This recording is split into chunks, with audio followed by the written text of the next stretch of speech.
Necesito reportar a alguien como desaparecido, pero mi hija no está desaparecida.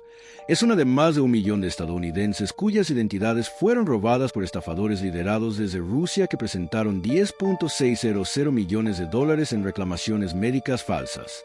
Esta sola llamada representa la mayor pérdida prevista jamás imputada en un caso de fraude sanitario presentado por el departamento, y es solo el comienzo de 10 casos penales que, en conjunto, le cuestan a la sociedad cientos de miles de millones. 2 años después, una llamada de emergencia diferente sacudiría el mundo de las criptomonedas de maneras que nadie podría haber previsto.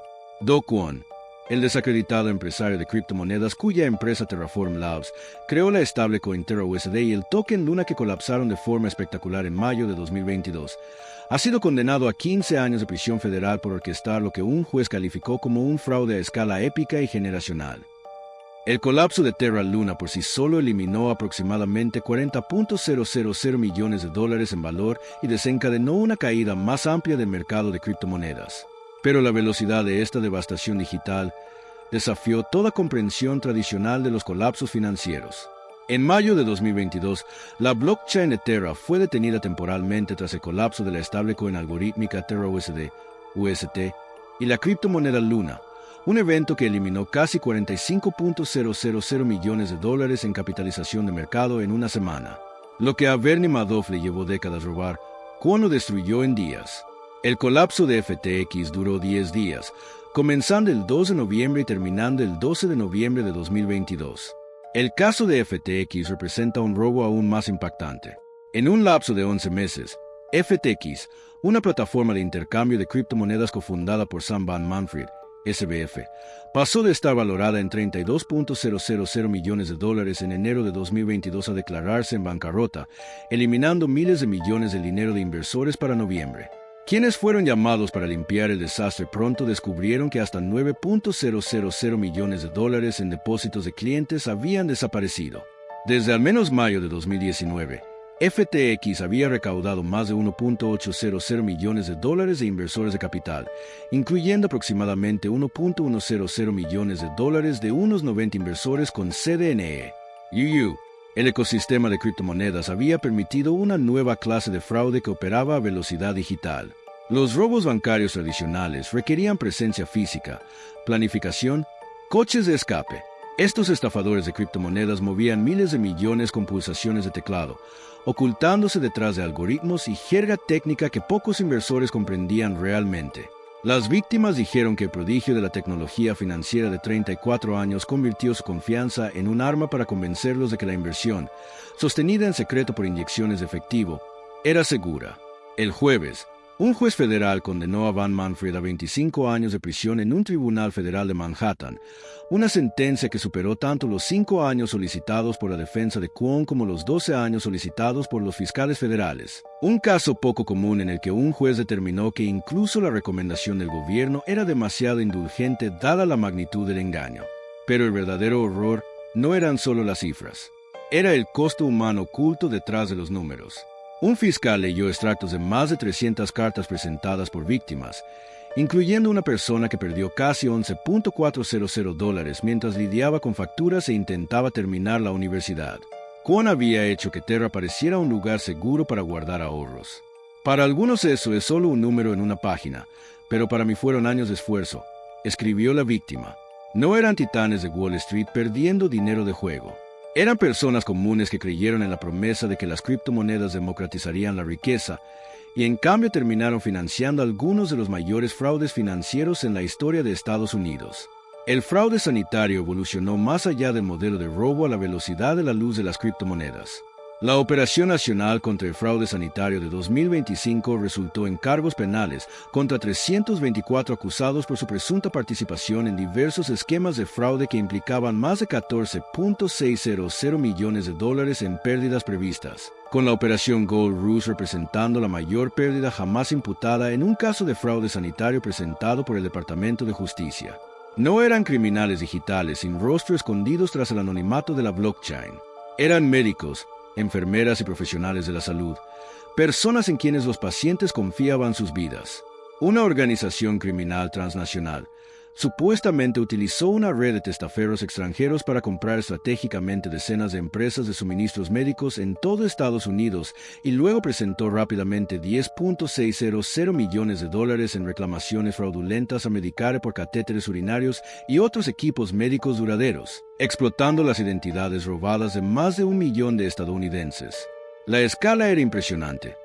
Más de 1 millón de identidades robadas, todas utilizadas para estafar miles de millones a Medicare mientras pacientes reales quedaban sin atención.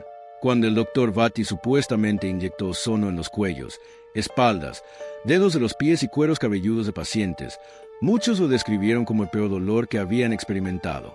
Para ocultar sus tratamientos de ozono no aprobados de la FDA, Medicare y Medicaid, supuestamente facturó falsamente el ozono y otros tratamientos como bloqueos nerviosos. Los pacientes acudieron buscando curación y en cambio se convirtieron en víctimas tanto de abuso médico como de fraude financiero. En total, Vati supuestamente presentó o causó la presentación de más de $5.202.374,96 en reclamaciones falsas a Medicare y Medicaid.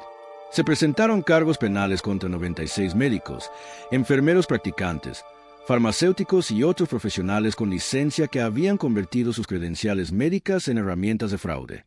No eran criminales callejeros robando bancos. Eran las personas en quienes más confiaba la sociedad, traicionando sistemáticamente esa confianza por ganancias financieras. La malversación corporativa reveló el mismo patrón devastador de explotación de la confianza, pero a un nivel aún más íntimo. Elizabeth Goodfart fue condenada a 120 meses de prisión y obligada a pagar $51.8 millones en restitución tras malversar aproximadamente $38.7 millones del condado de Santa Cruz, en Arizona, transfiriendo fondos públicos a cuentas de empresas falsas que ella misma creó y que no realizaban ninguna actividad legítima. Como tesorera del condado, Goodfart tenía acceso al dinero público destinado a servicios esenciales, carreteras, escuelas, servicios de emergencia. Durante 12 años, robó sistemáticamente a la misma comunidad que la había elegido para proteger sus intereses. Michael Anthony House, mientras servía como gerente en Muscogee Nation Gaming Enterprises LLC, malversó y obtuvo mediante fraude más de $24 millones de la nación Muscogee, Craig, presentando declaraciones de impuestos falsas en las que ocultaba los ingresos provenientes del dinero robado. No eran hackers anónimos. Eran empleados de confianza y funcionarios electos que se sentaban frente a sus víctimas en reuniones comunitarias y revisiones financieras mientras los robaban sistemáticamente. Las investigaciones revelaron cuánto tiempo podían operar estos esquemas sin ser detectados cuando los perpetradores ocupaban posiciones de máxima confianza. Años, a veces décadas, de robo sistemático, permitido no por tecnología sofisticada, sino por el simple hecho de que las víctimas nunca sospechaban que las personas en quienes más confiaban serían quienes destruirían sus vidas. Después de ver esos números, 324 acusados por más de $14.600 millones en pérdidas previstas en la operación contra el fraude sanitario de 2025 y más de 1 millón de identidades estadounidenses robadas en la operación Gold Rush. ¿Qué tipo de traición criminal te impacta más? ¿Los estafadores de criptomonedas que destruyeron miles de millones en segundos? ¿O los médicos y enfermeras que pasaron años robando sistemáticamente a los pacientes que más confiaban en ellos? Comparte tu opinión abajo. Deja tu respuesta en los comentarios. Ahora examinemos cómo estos casos revelaron una verdad aún más oscura sobre la psicología del crimen financiero. 5 años después de la operación contra el fraude sanitario, la escala de la destrucción financiera había evolucionado más allá incluso de los esquemas digitales más sofisticados. Fiscales federales acusaron al fundador de Fierce Liberty Building y Loan, con sede en Newnan, convirtiendo un amplio caso civil de fraude en un proceso penal meses después de que los reguladores cerraran lo que describieron como un esquema Ponzi de $140 millones. El cargo marca la primera acción penal relacionada con el colapso de esta entidad crediticia políticamente conectada, a la que los reguladores acusaron de engañar a inversores mientras canalizaba millones a través de una compleja red de préstamos y pagos. Esto no era solo otro fraude financiero, era la destrucción sistemática de la confianza de toda una comunidad. A diferencia de los estafadores de criptomonedas que destruyen riqueza digitalmente, los esquemas Ponzi como el de Fierce Liberty explotaban la necesidad humana más fundamental: construir algo duradero para futuras generaciones. Cuando estos esquemas apuntan a comunidades específicas mediante fraude de afinidad, grupos enteros sufren simultáneamente. Iglesias, Organizaciones culturales y redes profesionales ven a múltiples miembros perder dinero al mismo tiempo. Esto genera un trauma colectivo y destruye la confianza social que hizo posible el fraude.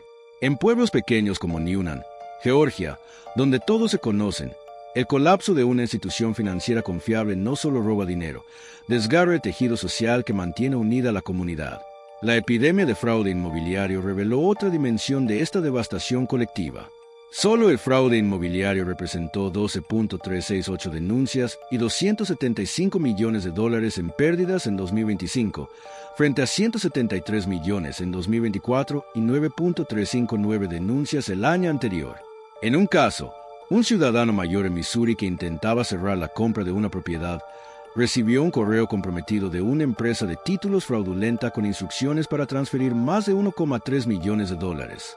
El FBI congeló la cuenta receptora y luego descubrió que la misma cuenta había sido objetivo de una oficina gubernamental en Oregón por otra transferencia de $6 millones, también detenida. El servicio secreto de EEU documentó otra estafa que resultó en pérdidas totales de $15 millones para 60 agentes inmobiliarios. Lo que hacía a estos fraudes particularmente devastadores era su momento. Las víctimas no estaban perdiendo dinero de apuestas o inversiones especulativas. Estaban perdiendo los ahorros para la entrada de sus viviendas, el dinero que habían reunido durante años para comprar su primera propiedad o la herencia destinada al futuro de sus hijos. El impacto psicológico iba mucho más allá de la pérdida financiera inmediata. Las víctimas experimentan vergüenza, depresión, ansiedad y, en casos trágicos, suicidio. La carga emocional de perder la seguridad financiera, combinada con la sensación de haber sido engañado, deja daños duraderos. Las relaciones se deterioran cuando las víctimas se culpan a sí mismas o entre sí. No eran robos digitales rápidos como en el caso de las criptomonedas ni fraudes clínicos como la facturación médica. Eran traiciones que destruían la creencia fundamental de que el trabajo duro, el ahorro cuidadoso y la confianza en la comunidad conducen a la seguridad y la prosperidad. Incluso cuando los procesos por delitos de cuello blanco alcanzaron mínimos históricos en 2026, los casos que avanzaron revelaron un patrón inquietante. Los criminales más poderosos habían aprendido a explotar el mismo sistema diseñado para detenerlos. Con tasas de procesamiento de solo el 24% en casos de fraude y delitos financieros, lo que significa que 3 de cada 4 casos no se perseguían, mientras que otros delitos superaban el 90%, el mensaje era claro. Cuanto más alta tu posición, mayores tus probabilidades de evadir la justicia. El caso de corrupción de Illinois concluido en febrero de 2026 expuso exactamente cómo operaba este sistema en los niveles más altos. El expresidente de la Cámara de Representantes de Illinois, Michael J. Madigan, fue declarado culpable de 10 cargos, incluidos conspiración y soborno, tras comprobarse que solicitó sobornos a cambio de legislación favorable. Había operado con impunidad durante años, protegido por su poder político. La sección de Integridad Pública del Departamento de Justicia, encargada de casos de corrupción federal, fue reducida de unos 30 abogados a menos de 5 para mayo de 2025. Unidades del FBI dedicadas a investigar corrupción también fueron desmanteladas. Las mismas agencias que podrían haber actuado antes estaban siendo debilitadas. El resultado fue un sistema invertido. Quienes tenían más poder para robar eran los menos perseguidos. El fraude de altos ejecutivos tardaba en detectarse el triple que el de empleados comunes. Y ahora, además, contaban con protección institucional. Los delitos de cuello blanco cuestan entre $426.000 millones y $1.7 billones anuales a la economía estadounidense, frente a solo $15.000 millones de los delitos callejeros. Sin embargo, quienes cometen los mayores fraudes son los menos castigados. Cuando se hizo el balance final, estos 10 casos no solo representaban crímenes individuales, revelaban un ataque sistemático a los cimientos de la sociedad moderna. Las pérdidas globales por fraude financiero en 2025 se estimaron en $442.000 millones. No eran solo delitos contra individuos, eran delitos contra la idea misma de que el trabajo duro, la confianza y el cumplimiento de las reglas conducen a la estabilidad. La verdadera tragedia no fue solo el dinero robado, fue la confianza destruida, las comunidades fracturadas y los millones de víctimas que descubrieron que quienes más confiaban eran quienes los traicionaron. Suscríbete para mantenerte al día sobre los principales casos criminales y sus desenlaces mientras la justicia sigue su curso.